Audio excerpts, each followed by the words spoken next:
Hello and welcome to CTN Community Update. This week, the community is mourning the loss of a local businesswoman who died over the weekend. CTN's Jennifer Anderson sat down with the family of Margaret Chesvold, who are remembering a woman with a bright smile, caring heart, and boundless energy. Oh, remember when we used to go to pottery class? Oh, yeah. There is real joy in remembering a life so well lived and so well loved. This is Sand Creek. That's a great shot of her. Margaret Chesvold of Coon Rapids passed away November 24th, 40 days after celebrating her 100th birthday. Here's Suganda. Her daughter and partner in business, Mary T., was by her side in Margaret's final moments. Grief is hard for everyone.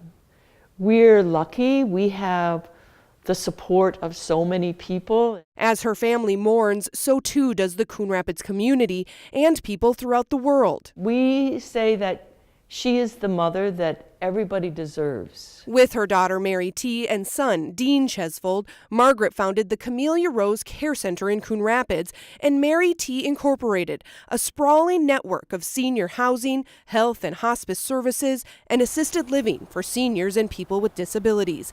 Margaret became the life force of the business. Leading with her heart, she always had a smile to share, time for a touch of the hand, and the motivation to roll up her sleeves and get the job done. They still talk about the meals that she prepared and how she really, not just want to talk about having good food and enjoying it together, but actually, making sure that it happened. She dreamt, but she did things. Margaret's dreams took her to far-flung places in Africa and Asia as a devoted humanitarian. She cared about other people. And she was smart enough to get things done. My mother would say, I have a plan, I have an idea. And invariably it was a great idea, and it was a lot of fun to do. Of her many works, Margaret collected toys for refugee camps in Thailand, distributed eyeglasses in Uganda, and opened a school in Cameroon. She traveled the world well into her 80s and 90s. All the while inspiring a company of devoted employees here at home and a family of worldly and accomplished children and grandchildren. Our staff members genuinely really cared for her. People around the world really care for her. People she's met once will still remember her. And I think that's what's touching to me, is to see how she can impact people just with her presence, because she had just the right demeanor for making people feel comfortable, making people feel welcome. She would say to me, I don't remember everybody's name. And I said, you don't need to remember their name, because you make them feel so important by touching their hand, smiling, connecting with them. So really, that's the legacy. For CTN Update, I'm Jennifer Anderson. A celebration of life is planned for December 20th at the Crooners Bar and Lounge in Fridley, featuring some of Margaret's favorite songs. Well, good news for drivers who use Hanson Boulevard. This week, the roadway returned to its normal 4-lane configuration. For much of the year, Hanson has been down to a single lane in each direction between 111th Avenue and Coon Rapids Boulevard. Crews had been doing preparation work for an overpass that will be constructed next year at the double railroad tracks. That work will force a full closure of Hanson Boulevard starting in the spring that will last for several months. All the work should be finished in the fall of 2019. Coon Rapids is poised to get a new indoor self-storage facility. Last week, the City Council approved a zoning change and site plan for E&R Investments to construct a 100,000 square foot facility at the corner of 101st Avenue and Foley Boulevard, next to the Holiday gas station. The 4-story, temperature-controlled building would include 2 overhead doors for customers to drive in to load and unload items. The self-storage facility will share 2 driveways with the Holiday gas station. A new apartment project adjacent to the North Star commuter rail station is really starting to take shape. Check out this new drone video of the walls going up over the 2 buildings on the site. One is a 4-story, 184-unit market rate apartment building, and the other is a 71-unit mixed income building.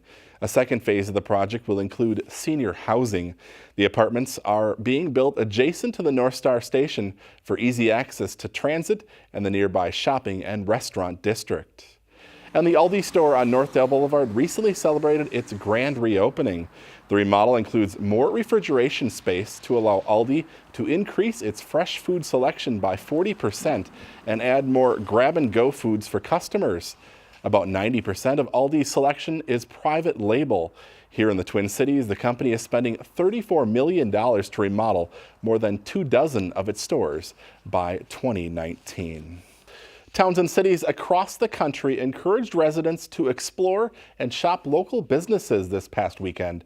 A nationwide shopping holiday called Small Business Saturday had stores in downtown Anoka crowded with shoppers. CTN's Dan Carpenter takes us to one shop celebrating its 80th Christmas shopping season. These weekends are really important to us. At Jensen's department store on Main Street, the holiday shopping season has arrived. Today's been quite busy. Now celebrating its 80th year in business. Jensen's is a family-owned store. For 3 generations, Here we have the beginning back in 1938. this store has thrived as many customers have taken to shopping online. It's more of an experience here than just your other stores out there. Even the jolly old elf paid a visit on Small Business Saturday. I will also want a real giraffe. And it's definitely unique. You can't find this stuff anywhere else. Up and down Main Street, people went door to door to find those deals instead of clicking through websites. We started at the craft store up the road and just keep making our way this way, and got me a sweet new purse. Got to shop for myself, you know. All right, $8.45. The Small Business Administration says small businesses employ about half of U.S. workers. I like supporting Anoka. Laura Work was first hired at Jensen's back in 1998. This event is important because it provides jobs in our community, and it gives back our community, and it gives small businesses a chance to grow.